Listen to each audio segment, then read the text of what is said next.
ninjye papa w'abastari hariya mu Rwanda ubu ninjyewe kibamba nahageze original cyane uba wabarungitse bano bose bagiye bazamuka n'ijye wabazamuye ndumva nabaherezaho mu ncamake ku bintu bimwe na bimwe batazacikwa jewe ndi umuntu warambagije umugore umukobwa nako naterese umugore umukobwa ambenga habura icyumweru ngo dukore mariage. Yes, hello guys, nizere ko mumeze fresh, meze neza cyane nk'ibisanzwe je meze neza nk'ibisanzwe ku mazina musanzwe mumenyereye ni Bakire Emmanuel Spido kuri screen zanyu muri kumwe kuri Tasisopo Ministry TV nkuko namanda bibasaba mugire like, subscribe, share na comment kugira ngo ibintu tuza turababwira bize biragera kure kugira ngo nabandi bose baze barabona ati kumbe Tasisopo Ministry ku kivi. Okay, rero nkabatebeje nk'ibisanzwe umunsi nje kubazanira iki ngiye kubazanira umuntu mushasha ngiye kubazanira umuntu mushasha muzamura abandi gihe kinini kuri screen zanyu kuri Tasisopo Ministry TV azoza agenda abaha ibiganiro bigiye bitandukanye muzamura abona ibintu vyiwe sinshobora kumuvuga izina kuko mu mico y'ikirundi mugenzo y'ikirundi umugabo ntavuga izina uwundi mugabo arivuga niko bimeze rero nk'ibisanzwe ni Bakire Emmanuel Spido ariko ngiye kubabwira mukanya gatonya isase muca mumubona ariko suino ngaha hafi ni kuva KGL Kigali hariya mu gihugu cy'u Rwanda muri +250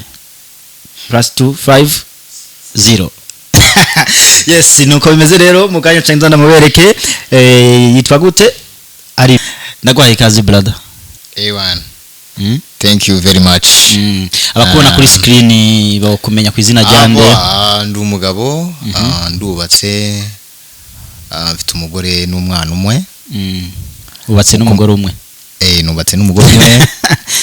Ariko abantu bubatse n'abagore benshi muze kwihanganira mu dutera amabuye, mfite umugore umwe. Niko nahisemo ubuzima bw'iminsi buragoye, ubuzima bw'iminsi ni stress, nta kuntu waba ufite abagore, umugore umwe akubwira ati rara hangaha, undi akubwira ati nanjye uzuharare, bakarwanira kugira ngo ubararanye nyine murare mwenjoyinga mufiringana. Nakono cyo bashira ku gitanda kimwe kugira ngo byashoboka ariko barwaniraho bashobora kurwaniraho kandi barwaniye intambara abagore babiri ntago bafite imbaraga muri abakenyezi n'abantu basobanutse cyane tunabasuze no mu Kinyarwanda bavuga abakenyezi abagore ese ukubona kuri screen ari ubwa mbere akubonye yo kumenya ku mazina ya gute amazina banziho mu Rwanda nitwa Mr Confidence, Mr Nyange, Mr Bakame, Mr Romantic, Karabokimana, papa w'abastari. Ninjye papa w'abastari hariya mu Rwanda. Bano bose bajya baza hano mu Burundi baba batera injuga nyine bakazika bafata bakigendera bakabayoraho amafaranga mu ninjyewe kibamba nahageze original. Cyane uba wabarungitse. Bano bose bagiye bazamuka n'ijye wabazamuye bano bose ubona bande bose ntago nabavuga wenda ariko niba ngombwa nzanabavuga aba bose ubona mwirwa baturendinga n'ijye wabazamuye baraza bakavuga ngo nibo bastari ngo bakaze ngo mu Rwanda baba babeshya nagiye mbona ama interview yabo ni jewe kibamba kizigenza babalao wavuze amazina ashika kuri 6 iryo bamenyereye cyane niri Muragiye bamenyerewe cyane ni Karabokimana. Kubera iki Karabokimana? Karabokimana nyine nasanze Karabokimana iryo zina ryiza kubera ko kera mvuka hariya mu Rwanda iwacu abatazi akarabo mu Kirundi n'amashugwe. Amashugwe ni biki? Muze kumva akarabo mu Kinyarwanda bakita akarabo ibitako. Voilà ubwo n'amashuka amashugwe. Nigize ngo namashuka wacu n'abantu biyorosa umugore n'umugabo nuko ubwo rero Karabokimana hano ryaturutse mu gihe cya kera tuvuka twebwe abantu bameze gutya abantu barabibona ko mfite urukoba niko bavuga mu Kirundi uruhu reka tujye dushimangira n'ururimi rwacu hano numvise muvuga ngo twimakaze umuco cyangwa se dushyira imbere umuco nanjye reka nshyira imbere umuco w'Ikinyarwanda ruvuga ngo uruhu rwanjye rutandukanye n'urw'abantu barimo baratureba urwo ruhu rero abantu kera baratwangaga aho tugeze bagakubita aho ngeze nakwitsamura bati wowe wangegera we pumbafu bakanuka ibitutsi bibi bintu biraho bakamfura imisatsi rebe imisatsi yanjye uko imeze urayibona bakayipfura umuntu baranjengereje cyane ariko uyu munsi wa none ibintu bimeze neza rero Karabokimana hano byaturutse nuko nabonaga ndimo ndagenda mfata imitima abantu ndavuga ntari ko ngomba gushaka n'akazina kaberanye n'urukundo abantu barimo kunkunda niyita Karabokimana kuko nabonaga ko naratekereje nsanga umuntu wirabura n'inzobe n'umuntu usa na Patrick n'umuzungu iyo bahuye bakora ururabo niyo mpamvu nese niyita Karabokimana ko nanjye ndumwe muri abo bantu bose barimo baratureba nanjye ndumwe muri bo nanjye ndumwe mu bantu Imana yatekereje avuga ngo reka muhindure ukundi kwe kugira ngo nanjye mbone ko abantu banjye nabaremye neza nanjye nezerwe umuntu agura mu isoko rurimo amabara atandukanye nuvuga ngo rero nanjye hari amabara atandukanye usanga hameze neza rero umeze uko nange hameze uko usanga ibintu bimeze neza cyangwa usanga n'Imana yagukinze kugira ngo ntuwisige mu korogo nyine kabyari hungu nakobwa njye mbivuga n'ibindi abantu babwiye niyo mwitonde kunsabuta kundeba mu kabongosho ngo muvuge ngo urasa gute kuko ubu ngubu njye sinitera mu kuboko ndi OG niko navutse uko nguko ni isura naturelle njya mbona abantu bafite amabara ameze nk'imikororombya hano ari icyatsi handi ari umuhondo ukibaza uyu muntu yajyanirwa nuko Imana yamuremye ya Karabokimana kuri screen za Tarasisi Hope Ministry TV agiye kuhakora ibiki muri no minsi nkuko nabivuze muri introduction. Thank you ni bitangaza kuri Tarasisi Hope Ministry iyi niyo televiziyo igiye kuba ya mbere mu Burundi mu Burundi Unuguvanga abantu bari bugerageze kujya mu marozi ngo sumba wanga numvishe ngo haba marozi birapfa ubusa abajya mu bapfumu binaha bakomeye birapfa ubusa ubu ni ukuvuga ngo ubungubu iyi televiziyo ibyayikageraga byose byavuye mu nzira ubungubu twendereye kabisa nje kuhakora ibintu by'ibitangaza nyine ibintu nje gukora abantu babitega amaso ariko wenda turaza kujya in deep mbibabwire neza ariko ibinzanye ni ugukora gashya muri showbiz y'u Burundi. Okay, thank you very much. Karabokimana bwari bwa mbere aza mu gihugu cy'u Burundi canke yaramaze kuhaza gutembera? Oya nambo mu gihugu cy'u Burundi ubu ni inshuro ya kabiri. Bwa mbere wari waje kuraba ibaby? Ibaby zina rero. Ibaby zina nabonye nabakobwa bagerageza gukomera ku muco cyane ariko nabyo ni byiza. Ntago basamana ntago bapfa kubonera ni baby gutyo hukenyege biramupangu so bariyubaha cyane abakobwa b'abarundi kazi turabaramukije ariko nari naje kuririmba ni nazanye n'umuhanzi witwa Jean Paul Samputu muri 2013 na Bishop Rugagi nibo twari twaje kumubwiriza butumwa witwa Aimable abahani Bujumbura hano mu Ngagara yes urumva nibyo nicyo gihe ni kera cyane wari hakumbuye nari makumbuye difference wabonye yo muri 2013 n'ubu 2023 yo barihe wabonye ugishika mu gisagara ca Bujumbura cyangwa gushika mu Burundi muri rusange? Difference ugereranyije uko byari biri imbere n'uyu munsi ubona yuko hari intambwe u Burundi bwateye kandi garagara tubonereho no gushimira government y'u Burundi rwose murimo murakora neza abayobozi b'abarundi murimo murakora neza cyane urabona ko abantu cyane ubundi ikintu nabonye cyahindutse cyane mu mindset y'abantu ya community yarahindutse ku rwego ruri hejuru kuko nahoze ngenda hano hirya hose ukabona abantu rwose ukabona bari smart mu mutwe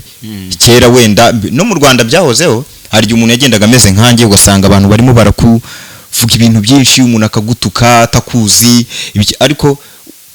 abantu bakuru babona ko bafite imyumvire yabo yarazamutse cyane IQ yabo iri hejuru wenda igisigaye ni mu bakiri bato ariko abana se karabana bo ntago abakontaho buryo abana n'abana ariko abana nibo Burundi bweje buhoro bazagenda bamenya how you see this studio ibona gute? Oya kongereza ndakumva ceceka ariko bataza kunshisha mijisho nabo icyongereza wowe bashobora kugira ngo ntabwo icyongereza urimo urambaza uti iyi studio imeze gute it's amazing it's nyine ni nziza irakeye irahumura ndumva mwatemo za professor muri Amerika kwa ba Joe Biden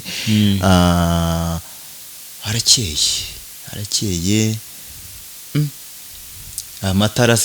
amatara rero ibi bintu mbizi tutara tumyasa ko najyaga ntubona muri Katolika ariko ni byiza ahantu harakeye ahubwo ndabashimiye cyane kubera ko ibintu murimo murakora ni bitangaza ahubwo abahanzi bo mu Rwanda n'abantu bakora ibintu by'imyidagaduro bo mu Rwanda abastari muze muri studio Hope Ministry muze kabisa ndasubiye kuguha ikaze kandi n'ikibazo cyo bari nk'icanyuma Karabo cyaba ari ikinyuma tugasoza ikiganiro bibaye ngomba studio ntabwo napfa gusoza ikiganiro erega abantu barankunda ubu ngubu se koko wamvaje nta kintu turavuga ntaki ariko nta kimwe ya Karabo ni umu influencer cyane mu biki kubera umu influencer je ndashobora kubona umu influencer dufate akangurira abantu gukunda imirimo cyakangurira abantu kugira iki gukunda ba mukera rugendo ngewe rero ni umu influencer mu biki cyane social media biki ni muri social media n'ubundi cyane kuri murandasi ubwo ndavuga kuri izi za YouTube nkunda gukora ku bintu byo gukebura abantu urugero bashobora kwitwara nabi nk'abakobwa wenda ukabona batangiye guta umuco cyangwa abasore cyangwa abagabo cyangwa iki urumva hariya mu Rwanda mu bintu nkoraho nukuvuga ngo iyo babonye ikintu nyine cyabaye kidasanzwe barampamagara ngwino dusesengure kuri iki turebere ese ko wenda uriya mu pasiteri yavuze ririya jambo ubona ari ijambo ryari kwiriye kuvugwa n'umuntu w'umupasiteri so nibyo mbamo rero ndi umusesenguzi. Okay, aba followers bo wa Tarsis of Ministry TV bakwitege kwiki muri iyi minsi mugiye kubana nabo banyitege ibintu byinshi ariko nanone ndeka mbakebure burya gukebura nabyo ni byiza kugira ngo industry itere imbere nuko wowe urimo uratureba ubigiramo uruhare nimba hasohotse iki kiganiro wowe ubwawe ukakireba wenyine kikarangira cyana gushimishije ntugihereza abandi bantu wumve ngo rwose ntacyo urimo urakora noneho ibyongeyeho nuko iyi Hope Ministry ni ntuza ni association cyangwa se ni ministeri ifasha abababaye nuvuga ngo nawe iyo urebye iyo iki kiganiro ukagisharinga n'abantu ni nkaho ubufashije umuntu ubabaye kuko ya mafaranga YouTube izahemba ya ministeri zayakuraho bajye kuyafashisha abababaye so niyo mpamvu rero dukwiriye gusenyera umugozi umwe cyangwa se gutahiriza umugozi umwe nimba ubonye iki kiganiro sharinga ni ibintu bidasanzwe nose nimba mu Rwanda ndi umustari ndi umuntu udasanzwe nkorana ibiganiro n'abahanzi batandukanye ba Karalise Karasira ba Knowless Butera radio y'igihugu intumira why not hano bitaba gashya kuko giye hano byananagaje uko nabaye nk'umwapukamengi kandi mu Rwanda abantu barabizi am superstar so niyo mpamvu rero dukwiye kugira mind iri hejuru cyane ukavuga uti uriya muntu waje i Burundi ngomba gusupportinga ibikorwa arimo arakora ndetse nka supportinga na harimo arabikorera kugira ngo umusaruro uboneke twajemo kugira ngo abantu bababaye byibura turebe ko hari ikintu cyaboneka bagafashwa kandi views ziri buboneke nabibonye. Thank you very much kandi gushimire nizera ko byinshi byerekeye Karabokimana tuzogenda turabigaruka katangora nimwe bagenda baramenya ati Karabokimana ninde tuzogenda turagaruka ko mu bindi biganiro ndumva nabaherezaho mu ncamake ku bintu bimwe na bimwe batazacikwa jewe ndi umuntu warambagije umugore umukobwa nako naterese umugore umukobwa umukobwa ambenga habura icyumweru ngo dukore mariage ibyo ni bimwe mu bintu nzababwira kuntu byagiye biragenda byose. Icya kabiri abakobwa benshi bagiye bambenga kubera ngo bumvaga ngo ntabasha gutera akabariro icyo si icya kabiri ibaze kweri umuntu akakureba ukungana gutya ngo ntiwabasha gutera akabariro bisaba iki ibyo wenda ni ibintu tuzaganira ariko bakobwa namwe wenda barundikazi bo barakunda cyane ariko abanyarwandakazi bari nibwo basigaye bankunda ariko mbere byari hatari urumva icyo ni ikindi cya kabiri tuzavugaho ku bindi mfite ubuhamya bukomeye mfite ubuhamya bukomeye kuko papa wanjye yakoraga mu kigo cya Decuveri Ikinyinya akimbyara yari yitabye Imana akimbyara abantu bamubwiye ko ibyiza ari uko yanjugunya mfite na mukuru wanjye dusa aragenda biganiza abazungu bakoranaga bamubwira ati aho kugira ngo bajugunye bazane tukwishyura amafaranga tuguhe miliyoni 2.5 z'amanyarwanda baramwishyura ariko murabona ko ndi hano ibyo nabyo n'ubuhamya nzababwira mwumva impamvu bishyuye amafaranga yo banguze ariko sinagenda ibyo nabyo ni nubundi umva nukuvuga ngo igihe mfite hano ni gitoya bitewe n'ibintu mfite muri jewe ni gitoya abantu ndabakumbuje ndabararitse mubwira abantu bari umva imyidagaduro yose yaberaga intamwe muyiparitse mubanze muze kuri Tarsis Hope Ministry ubu abahanzi bagiye kungira ishyamba bagiye kungirira ishyari binahangango Patrick ngadutwaye abafana oya mahumure ariko banyisunge ubu nta muhanzi wongera guhitinga hano i Burundi adahitingiye kuri Tasisi Hope Ministry TV ntibibaho kuva nahageze Kibamba onuri yewe no nuvuga ngo baze bansabe uruhushya bambwire bati Patrick turashaka guhitinga turashaka gukora ibitaramo none waduhaye uburenganzira kugira ngo abafana tubabone naho nibataza ntago bari bwongere kubona abafana bari hano ntaho bari buki ya reka tugushimire cyane twizera ko ibindi byinshi tuzoga turabwira kwako asante yes nkuko remeje kubibona nari nabanze kubabwira ni Patrick Mazimpaka turako tubaganira n'uwo mugiye kubana imisi myinshi kuri screen zanyu nanjye muzamurambona ariko cyane ibintu byinshi bizabifatiye kuri Patrick Karabokimana n'andi mazina menshi yagiye aravuga je ntashobora no gusubiramo kubera ko nyene mu mutwe usanga umuntu ariko arasaza ariko nizera ko muzobana nyamugenda mumenya byinshi cyane byerekeye Patrick Mazimpaka umuntu azogenda aramutembereza mu mihingi gitandukanye igize igihugu cy'u Burundi Bujumbura n'ahandi tuzoshobora gushika kugira ngo naho nyene agende ahabonye kuko akantu kitwa visit Burundi tugeze kugashira imbere kugira ngo abantu b'abanyamahanga canke abavuye ahandi abarundi bose bagende baravuga bati okay Burundi kumbe hari akantu hari abantu hameze neza cyane kare tubashimire mwese mwanda yimutweka ko tuba turi kumwe mu ariko ntimurambirwe kugira subscribe